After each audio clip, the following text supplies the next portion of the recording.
everywhere.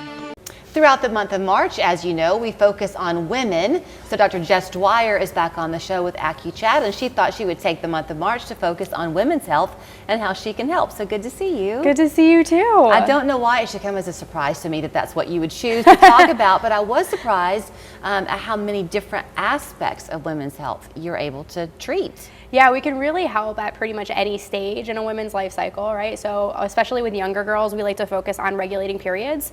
We're told here in the US that like cramps and breast tenderness and moodiness is all normal, but they're actually signs that something's not quite right.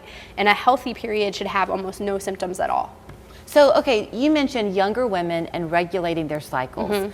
It seems like that's becoming more and more common among young women. Would that be true to say? I think as research progresses, we're learning that those are not necessarily good symptoms, and the younger movements are to kind of attack those little symptoms so they don't have to deal with it. And the more people that you see who aren't suffering from symptoms are talking about it, and then they're like, oh, I don't want to have cramps during my period. I don't want to feel moody during my period. And they start seeking out different avenues to do that. So back to the irregularity of the cycle, that's really important. I mean, I guess when you first begin your cycles, some of that is just to be expected. Right. But that can have really long-term complications if you don't get that regulated. Absolutely. And I think like the earlier cycles, or you're just learning, your body's just figuring it out. But after you kind of start, we add so many other hormones in. And I'm not saying that's necessarily a bad thing, because I think birth control is great, but your body never learns to self-regulate if we start that too early. And then when you come off it, you don't have that regular production of the hormones in the right cycles, so that your body doesn't know how to do it on its own. And then we need a little bit of support. Okay, I'll segue then from the cycles. You mentioned the birth control. Fertility is something that you deal with a lot. Yeah, I do a lot of fertility. It turns out I really love helping mamas have the babies because they're super cute. But a lot of that we start doing regulation type work for the cycle. Once that's regulated, it's usually around the 3 or 4 month mark point. Then we start focusing on supporting the best opportunity to have a baby. So that means supporting the cycle at each stage and making sure that the conditions are optimal so the success is better. Okay, are you saying that once a pregnancy is there, you continue to work with her? Well, we do, but I was saying more once the cycle is regulated, we support until pregnancy happens. Once a mom does have a positive pregnancy, we find a decrease in miscarriages if they continue through 14 weeks.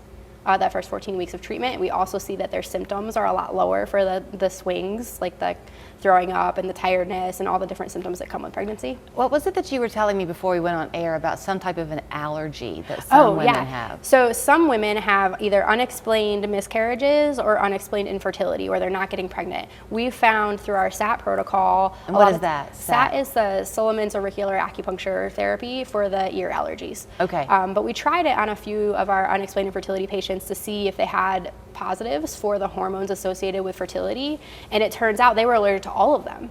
And in a couple of those patients that we've tested it on, they've actually become pregnant within the next 2 cycles. Okay, so you know this because it's what you do all day, every day. Yes. I imagine that there are a lot of people who were listening to you as I was, and I didn't want to interrupt you, but some of it went whoosh, right over my head. So let's just take an example of somebody. Let's say that there's someone who's 28. Watching. Been married a couple of years, they're trying to start a family and things aren't working. Right. If she came to you, what would you do first? We're probably going to do an initial consultation where I'm going to get her whole history. So does she have any signs of anything else going on, like PCOS, endometriosis? Has she had any miscarriages? I kind of need the whole idea.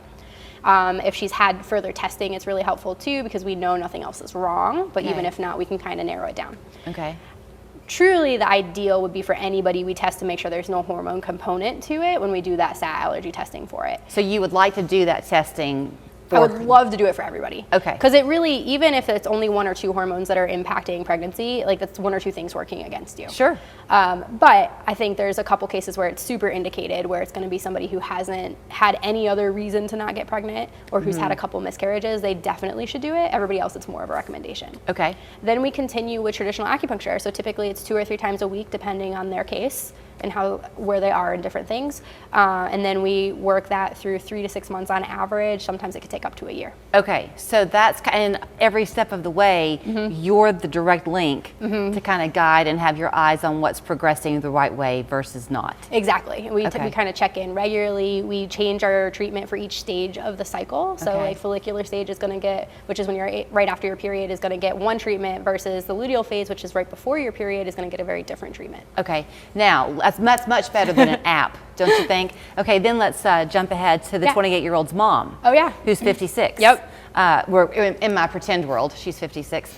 So menopause has become an issue. She's probably having her own issues, right? You can help there too? Yeah, so again, it comes down to regulating the change in the hormones, right? So we want to make it as smooth as possible so you stop having the hot flashes and all the other symptoms with menopause. Okay. Typically, we see that period is a lot shorter with people who undergo acupuncture, and it's a lot less severe.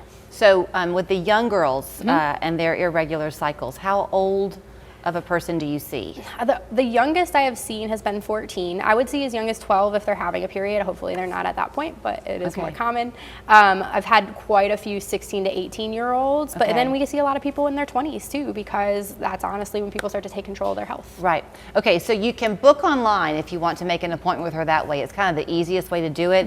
If you're interested though in the allergy part of it, make sure you note that in the appointment. Is that the right way to put it? Yeah, that's the best way. There's a note function in the application. And by the way, the focus today was on the women's health part of it, but she can help you with allergies. She can help the men out there, pain, you name it, she can help you. It's Acu Chatt. Dr. Jes Dwyer is her name. She's down on the south side. acuchat.com is the website for you to go ahead and make that appointment. Thanks. Hi, I'm Trevor.